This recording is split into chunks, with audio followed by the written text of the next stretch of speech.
Solve करते हैं question. The image of an object formed by a mirror is real. देखो, जब हम लाइट चैप्टर के क्वेश्चंस करते हैं तो सबसे पहले हमको ये देखना होता है यदि मिरर है तो कौन सा मिरर है, और यदि लेंस है तो कौन सा लेंस है। अब कई बार तो हमको नाम डायरेक्टली दिया होता है मिरर या लेंस का, कई बार हमें खुद से समझना होता है। ठीक है, अब लिखा है image of an object formed by a mirror is real. अब यदि मिरर से जो इमेज बन रही है ऑब्जेक्ट की वो रियल है, इन्वर्टेड है, यानी कि कौन सा मिरर हो गया यहाँ पर, ये हो गया आपका कॉनकेव मिरर। तो यहाँ से ये समझ में आ जाता है आपका, क्योंकि कॉनकेव मिरर ही आपको रियल इन्वर्टेड इमेज देता है। ठीक है, and is of magnification -1।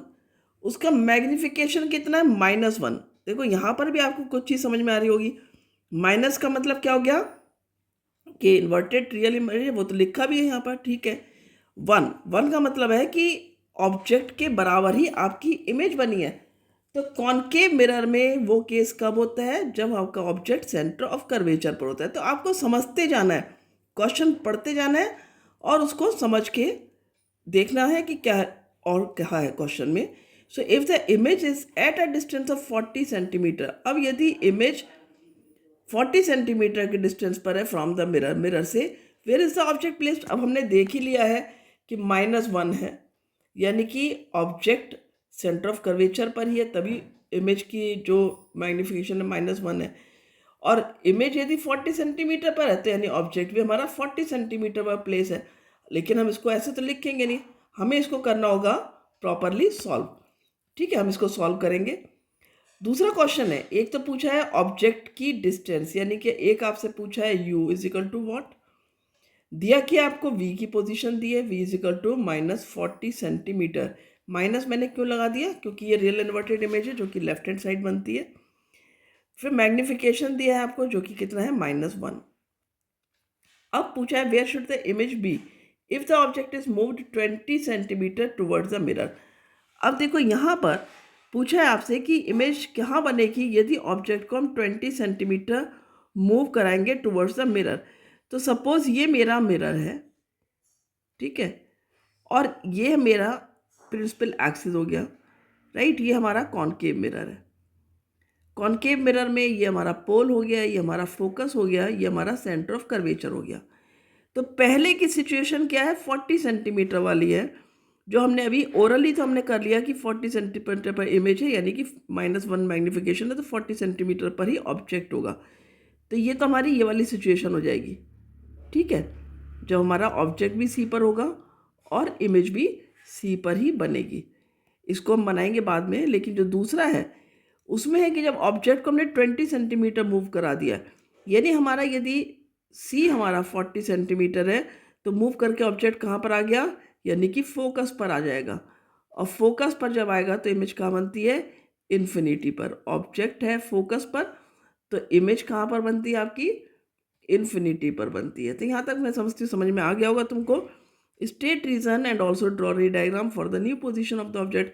Reason भी देना है और यहाँ पर न्यू पोजिशन के लिए आपको जो है वो ऑब्जेक्ट की एक डायग्राम बनाना है। तो हम इसको करते हैं सॉल्व। अब मैं दोनों आपको रे डायग्राम बनाकर दिखाऊंगी, प्रॉपर कराऊंगी।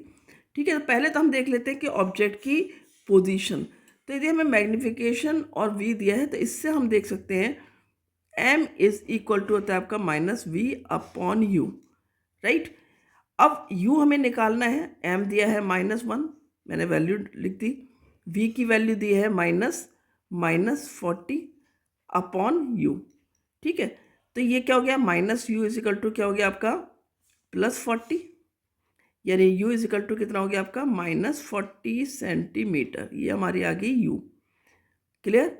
तो जो हमने एक्सपेक्ट किया था कि सेंटर ऑफ कर्वेचर पर है वही हमारा यहाँ पर आंसर आ गया है। तो पहले केस में ऑब्जेक्ट की पोजीशन हमने निकाल दी है, u इज इक्वल टू -40 हमारा आ चुका है। अब देखो ये कैसे बना था, हम फर्स्ट केस का बना रहे हैं, हम पूछा नहीं है लेकिन मैं सिर्फ बना रही हूँ जिससे कि आप लोग समझ लो इसको। ये हमारा यदि 40 सेंटीमीटर पर ऑब्जेक्ट है तो पहली रे हमारी गई प्रिंसिपल एक्सिस के पैरेलल, ठीक है, और वो कहाँ से होकर के लौटेगी, आपकी फोकस से होकर के लौटती है, राइट। और जब ये फोकस से लौटती है,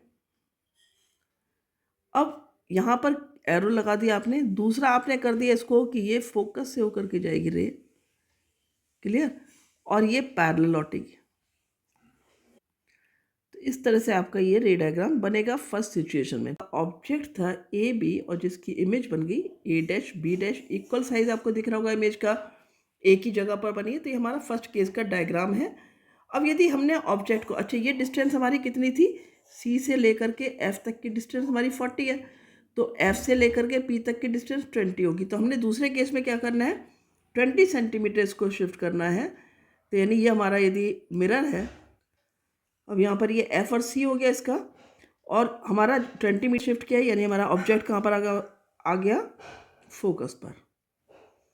ठीक है, तो पहली रे हमारी पैरेलल जाएगी प्रिंसिपल एक्सिस के, और ये फोकस से होकर के लौटती है, आपको पता है। ठीक है, दूसरी रे हम क्या कर सकते हैं, हम इसको पोल पर ले जाएंगे और फिर ये सेम एंगल के साथ लौटेगी। तो आप देख रहे हो ना, यहाँ पर ये पैरेलल रे आ रही हैं, यानी there will never meet. Focus पर ऑब्जेक्ट है तो इन्फिनिटी पर इमेज है।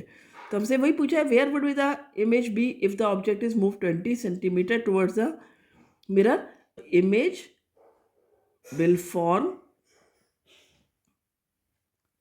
at infinity as the object। अब पूछा है कि जस्टिफाई आंसर, तो will form at infinity because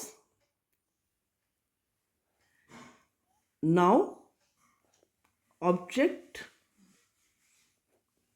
is placed at focus। तो ये आपका आंसर आ जाता है। तो बहुत अच्छे से आपने कर लिया क्वेश्चन। इसी तरह से क्वेश्चन को धीरे धीरे पढ़ करके समझ के करना है, कोई दिक्कत नहीं आने वाली है। मिलते हैं नेक्स्ट वीडियो में। Thank you.